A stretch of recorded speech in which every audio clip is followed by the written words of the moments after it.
Question number 3 Shri A Prabhakaran ഉണ്ടോ? ബഹുമാനപ്പെട്ട മുഖ്യമന്ത്രി.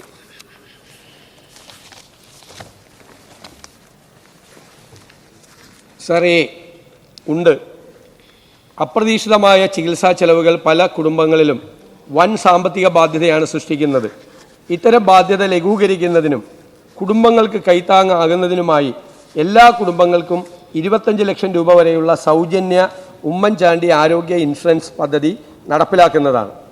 ആയതിനായി 22/5/2026 ഉത്തരവ് പ്രകാരം വിഷൻ 2031 ഉൾപ്പെടുത്തി പ്രസ്തുത വിഷയം പരിശോധിച്ച് ആയത് നടപ്പിലാക്കുന്നതിനായി ആരോഗ്യ വകുപ്പിനെയും ധനകാര്യ വകുപ്പിനെയും ചുമതലപ്പെടുത്തിയിട്ടുണ്ട്. പദ്ധതിയുടെ വിശദമായ പദ്ധതി തയ്യാറാക്കുന്നതിനും പ്രാരംഭ ചെലവുകൾക്കുമായി 26-27 പുതുക്കിയ ബജറ്റിൽ 10 കോടി രൂപ വകയിരുത്തിയിട്ടുണ്ട്. സർ, ബി പരിശോധിച്ചു വരുന്നു. സി, ഓരോ കുടുംബത്തിനും പ്രതിവർഷം 25 ലക്ഷം രൂപയുടെ സൗജന്യ ആരോഗ്യ ഇൻഷുറൻസ് പദ്ധതി പൊതുജനാരോഗ്യ സംവിധാനങ്ങളെയും മെഡിക്കൽ കോളേജ് ഉൾപ്പെടെയുള്ള സർക്കാർ ആശുപത്രികളെയും തകർക്കാൻ ഇടയാക്കുമെന്ന ആശങ്കയ്ക്ക് യാതൊരു അടിസ്ഥാനവുമില്ല.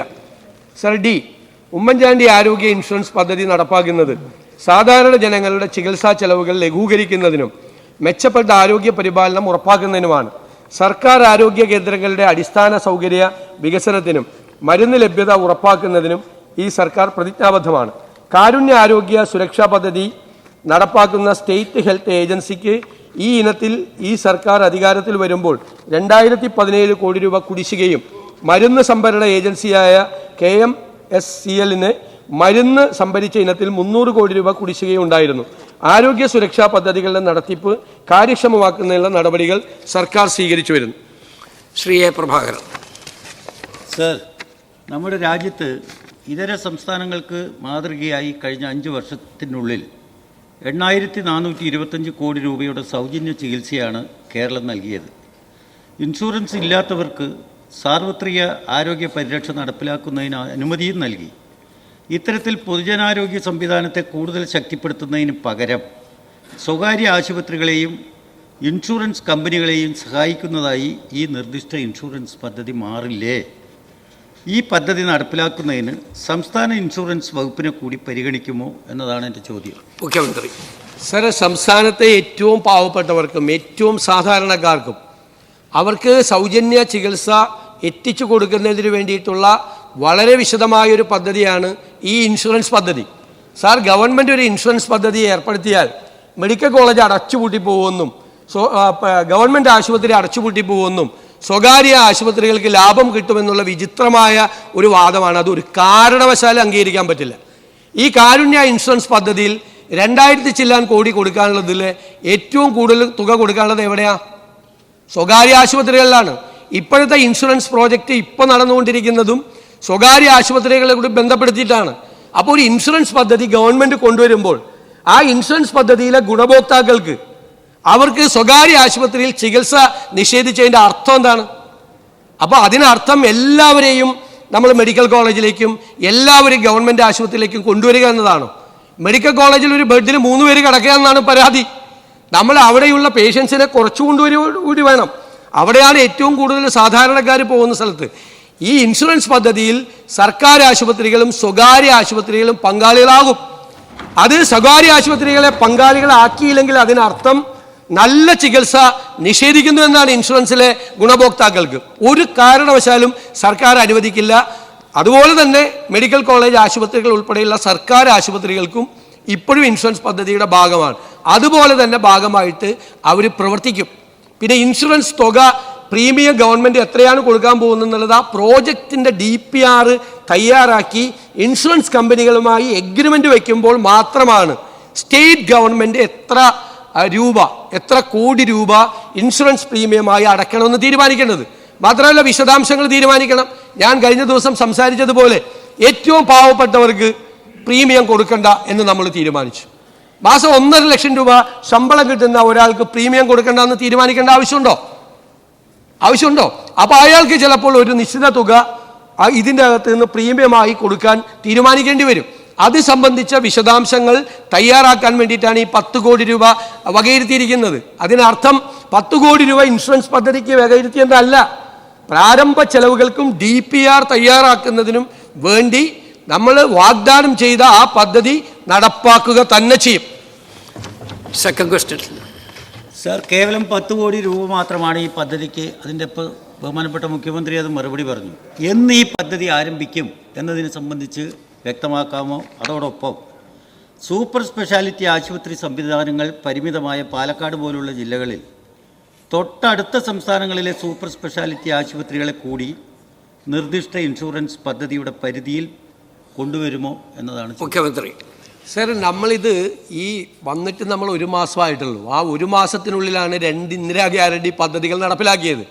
ഇൻഷുറൻസ് പദ്ധതി വിശദമായ ആലോചനകൾക്കും ചർച്ചകൾക്കും ശേഷമാണ് നടത്താനുള്ളത്. ഇൻഷുറൻസ് കമ്പനികളുമായി ചർച്ച ചെയ്യണം. പല ഇൻഷുറൻസ് കമ്പനികളുടെയും പ്രപ്പോസൽസ് മേടിക്കണം. ഗവൺമെൻറ്റിന് വളരെ ഫീസിബിളായ തരത്തിൽ ഇത് പദ്ധതി തടസ്സം കൂടാതെ നടപ്പാക്കാൻ ആവശ്യമായ തരത്തിലാണ്. ഇപ്പോൾ മെഡിസെപ്പ് പദ്ധതി നേരത്തെ കഴിഞ്ഞ ഗവൺമെൻറ് നടപ്പാക്കി. വ്യാപകമായ പരാതികളാണ് ജീവനക്കാരുടെ ഭാഗത്തു നിന്നും. അതിൽ പാനൽ ചെയ്ത ആശുപത്രികളെക്കുറിച്ചുള്ള പരാതികളുണ്ട്. ശരിക്കും ഒരുപാട് ആശുപത്രികൾ പാനൽ ചെയ്യപ്പെട്ടിട്ടില്ല. കൃത്യമായ ചികിത്സ അവരുടെ കയ്യിൽ നിന്ന് കോൺട്രിബ്യൂഷൻ മേടിക്കുകയാണ്. സംസ്ഥാന ജീവനക്കാരുടെ കയ്യിൽ നിന്ന് കോൺട്രിബ്യൂഷൻ വാങ്ങിച്ചിട്ട് അവർ ആശുപത്രിയിൽ കിടക്കുമ്പോൾ അവർക്ക് കൃത്യമായ ചികിത്സ കിട്ടുന്ന ആശുപത്രി ആ പാനലിലില്ല. ഏറ്റവും കൂടുതൽ നേത്രരോഗ ആശുപത്രികളാണ് എൻ്റെ ലിസ്റ്റിലുള്ളത്. ഇന്ന് സർക്കാർ ജീവനക്കാർ മുഴുവൻ നേത്രരോഗമുള്ളവരാണോ? അല്ല. അപ്പോൾ അങ്ങനെ ഒരുപാട് പാളിച്ചകൾ പറ്റിയിട്ടുണ്ട്. അപ്പോൾ ഇതൊക്കെ നമ്മുടെ അനുഭവങ്ങളാണ്. ഞാൻ കുറ്റപ്പെടുത്തി പറഞ്ഞല്ലോ, ഓരോ അനുഭവങ്ങളാണ്. അപ്പോൾ കൃത്യമായി എല്ലാവർക്കും ചികിത്സ ഉറപ്പുവരുത്തുന്ന തരത്തിൽ നല്ല ചികിത്സ കിട്ടണ്ടേ? നമുക്ക് ഏറ്റവും പ്രശ്നം എന്ന് വെച്ചാൽ നമ്മുടെ സംസ്ഥാനത്തെ രോഗങ്ങളുടെ ഒരു വിവരം കൂടി നമ്മൾ അറിയണം. ക്യാൻസർ വർദ്ധിച്ചു വരികയാണ്, ലിവർ ട്രാൻസ്പ്ലാന്റേഷൻ കൂടുകയാണ്, കിഡ്നി ട്രാൻസ്പ്ലാന്റേഷൻ കൂടുകയാണ്, അപൂർവ രോഗങ്ങൾ വർദ്ധിക്കുകയാണ്. സംസ്ഥാനത്തിൻ്റെ ആരോഗ്യസ്ഥിതി വളരെ ഗൗരവമാണ്. അപ്പോൾ അതിന് ഭയങ്കര ചികിത്സാ ചെലവാണ്. ഇപ്പോൾ ഒരു ഹാർട്ട് മാറ്റിവെക്കുന്നതിന് 35 ലക്ഷം രൂപയാണ് പറഞ്ഞത്. ബൈപ്പാസ് സർജറിയുടെ ഇത് കൂടി, സ്റ്റെൻഡ് ഇടാൻ വേണ്ടിയിട്ടുള്ള പൈസ കൂടി, ലിവർ ട്രാൻസ്പ്ലാന്റേഷൻ വലിയ തുകയാണ്. ഏറ്റവും പാവപ്പെട്ട കുടുംബത്തിലെ ഒരാൾക്ക് ഒരു രോഗം വന്നാൽ തലമുറകളോളം അവർ കടക്കണിയിലാകുന്ന സ്ഥിതിയിലേക്ക് പോവുകയാണ്. കേരളത്തിലെ ആരോഗ്യരംഗത്ത് ഒരുപാട് രോഗങ്ങൾ വരികയാണ്. നമ്മൾ അതിനെല്ലാം കൂടി അഡ്രസ്സ് ചെയ്തുകൊണ്ടുള്ള വളരെ വിശദമായൊരു പദ്ധതി തയ്യാറാക്കി തീർച്ചയായും നടപ്പാക്കുക തന്നെ ചെയ്യും. അതിൻ്റെ എന്ന് തുടങ്ങും എന്ന് ആ പദ്ധതിയുടെ റിപ്പോർട്ട് കിട്ടിക്കഴിഞ്ഞാൽ അപ്പോൾ പ്രഖ്യാപിക്കും. CK ഹരീന്ദ്രൻ. സാർ, നമ്മുടെ സംസ്ഥാനത്ത് നിലവിൽ വിവിധ പദ്ധതികളിലായി സൗജന്യ ചികിത്സാ സഹായം നൽകി വരുന്നുണ്ട്. ഇതെല്ലാം പൂർണ്ണമായും ഒഴിവാക്കിക്കൊണ്ടാണോ പുതിയ പദ്ധതി നടപ്പിലാക്കാൻ ഉദ്ദേശിക്കുന്നത്? ഒന്ന് വ്യക്തമാക്കാമോ? പഠനത്തിനു വേണ്ടി 10 കോടി രൂപ മാറ്റിവെച്ചിട്ടുണ്ട്. ഈ എല്ലാ പദ്ധതികളെയും ഒന്നാക്കി മാറ്റി ഒറ്റ ചികിത്സാ പദ്ധതിയാക്കി മാറ്റാനാണോ ഗവൺമെന്റ്? സർ, അത്രയും വിശദാംശങ്ങളിലേക്ക് കടന്നിട്ടില്ല. ഇൻഷുറൻസ് പ്രോജക്റ്റ് നമ്മൾ നടപ്പാക്കുന്ന ഇൻഷുറൻസ് പ്രോജക്റ്റ് എല്ലാ ഏരിയയും കവർ ചെയ്യുമെങ്കിൽ, നേരത്തെ നിങ്ങൾ വന്നപ്പോൾ 2 പെൻഷൻ മാറ്റി 1 പെൻഷനാക്കിയതുപോലെ അല്ല ഇത് ചികിത്സാ സഹായം ഉറപ്പുവരുത്തുക. ഏറ്റവും പാവപ്പെട്ടവർക്കും സാധാരണക്കാർക്കും ഒരു രോഗം വന്നാൽ അവർക്ക് ഇൻഷുറൻസ് ഉറപ്പുവരുത്തുക. അതാണ് നമ്മുടെ ലക്ഷ്യം. അതുകൊണ്ട് അവർക്ക് കിട്ടുന്ന വേറെ ഏതെങ്കിലും ആനുകൂല്യങ്ങൾ ഇല്ലാതാക്കുക എന്നുള്ളതല്ല, ചികിത്സയ്ക്ക് പൂർണ്ണമായ ഇൻഷുറൻസ് ഉറപ്പുവരുത്തുക എന്നതാണ് ഈ പദ്ധതിയുടെ ലക്ഷ്യം. അപ്പോൾ ആ പദ്ധതി ഏതെല്ലാം തരങ്ങളിൽ കവർ ചെയ്യാൻ പറ്റുമെന്ന് പറഞ്ഞാൽ അത്തരം രംഗങ്ങൾ മുഴുവൻ കവർ ചെയ്യും. ആ കവർ ചെയ്യുന്ന ഒരു പദ്ധതി ഇപ്പം നിലവിലുണ്ടെങ്കിൽ അത് മാറ്റും. കവർ ചെയ്യുന്നൊരു ഘട്ടമുണ്ടെങ്കിൽ, ഇനി കവർ ചെയ്യുന്ന അല്ല, കവറേജിൻ്റെ പുറത്താണ് നിലവിലുള്ള പദ്ധതിയെങ്കിൽ ആ പദ്ധതി തുടരും. അപ്പോൾ അത് ആലോചിച്ചിട്ട് വേണം. പദ്ധതി കിട്ടിയിട്ടും പദ്ധതിയുടെ കവറേജ് ഇൻഷുറൻസ് കമ്പനികളുമായിട്ട് നിരന്തരമായ ചർച്ച നടത്തിയിട്ട് ഇത് ഫൈനലൈസ് ചെയ്യാൻ പറ്റുള്ളൂ. അവർക്ക് ഏതെല്ലാം കവറേജ് കൊടുക്കാൻ പറ്റുമെന്ന് നോക്കിയിട്ട്. നിലവിലുള്ള ഒരു ആനുകൂല്യവും ഇത് വന്നു എന്നതിൻ്റെ പേരിൽ ഇല്ലാതാവില്ല. പുതിയ ഇൻഷുറൻസ് കവറേജിൽ ഇപ്പോൾ കിട്ടുന്നൊരു ആനുകൂല്യം ഉണ്ടെങ്കിൽ അത് 2 എണ്ണം കൊടുക്കാൻ പറ്റില്ലല്ലോ, അപ്പോൾ അത് മാറ്റും. അത്രയേ ഉള്ളൂ. പ്രദീപ്. സർ, UDF സർക്കാർ കഴിഞ്ഞ ഇടതുപക്ഷ സർക്കാരിനേക്കാൾ മികച്ച രീതിയിൽ ഞങ്ങൾ ചെയ്യും എന്ന് ജനങ്ങളെ വിശ്വസിപ്പിച്ചാണ് ജനങ്ങൾ വോട്ട് ചെയ്ത് നല്ല ഭൂരിപക്ഷത്തിൽ വന്നിട്ടുള്ളത്. എന്നാൽ ഇന്ദിരാ ഗ്യാരണ്ടി പോലുള്ള പദ്ധതികളിൽ പെട്ടതാണ് ഈ ഇൻഷുറൻസും അതേപോലെ സൗജന്യ യാത്ര, സ്ത്രീകൾക്കുള്ള സൗജന്യ യാത്രയും. ആ സൗജന്യ യാത്ര പ്രഖ്യാപിക്കുന്ന ദിവസം നാം കാണാൻ കഴിഞ്ഞത് പലരും അതിനുവേണ്ടി തയ്യാറായി വന്നപ്പോൾ ഓർഡിനറി സർവീസുകളെല്ലാം സ്പീഡ് സർവീസുകളായി ബോർഡ് മാറ്റി ഓടുന്ന ഒരു കാഴ്ച ജനങ്ങൾക്ക് വലിയ തിരിച്ചടിയായി. സാർ, അത്തരത്തിലുള്ളൊരു പദ്ധതിയായി ഇത് മാറുമോ ഇതിൻ്റെ യഥാർത്ഥത്തിൽ സർക്കാരിൻ്റെ നയം എന്താണെന്ന് ഒന്ന് വ്യക്തമാക്കി തരാമോ സാർ? മുഖ്യമന്ത്രി സാർ, അദ്ദേഹം ഇതുമായി ബന്ധപ്പെട്ട ഒരു ചോദ്യമല്ല ചോദിച്ചത്. ഈ ചോദ്യമായിട്ട് ബന്ധപ്പെട്ടല്ല, എന്നാലും ഞാൻ മറുപടി പറയണമല്ലോ.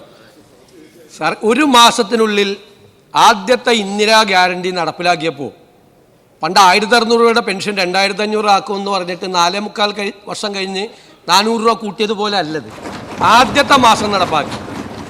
ഒരു ബസ് പോലും, ഒരു ഓർഡിനറി ബസ് പോലും ഫാസ്റ്റാക്കി മാറ്റിയിട്ടില്ല. ബഹുമാനപ്പെട്ട ട്രാൻസ്പോർട്ട് മന്ത്രി പറയും, ഒറ്റ ബസ് പോലും. കള്ളപ്രചരണമാണ്, വ്യാപകമായ കള്ളപ്രചരണം കേരളത്തിൽ നടത്തി, സോഷ്യൽ മീഡിയ വഴിയും അല്ലാതെയും. ആ കള്ളപ്രചരണം അങ്ങേപ്പോലുള്ള വളരെ പ്രധാനപ്പെട്ട ഒരു MLA ഈ സഭയിൽ ഉന്നയിച്ചതിൽ അതിശക്തമായ പ്രതിഷേധം ഞാനിവിടെ രേഖപ്പെടുത്തുകയാണ്. ഒരു കാരണവശാലും നടക്കാത്ത കാര്യമാണ്. അതിൻ്റെ വിശദാംശങ്ങൾ ട്രാൻസ്പോർട്ട് മന്ത്രി പറയും. ട്രാൻസ്പോർട്ട് മന്ത്രി പറയട്ടെ. ശ്രീ CP ജോൺ ഇങ്ങോട്ട് നോക്കി അഡ്രസ് ചെയ്തു. 384 സിറ്റി ഫാസ്റ്റ് ആകെയുള്ളത്.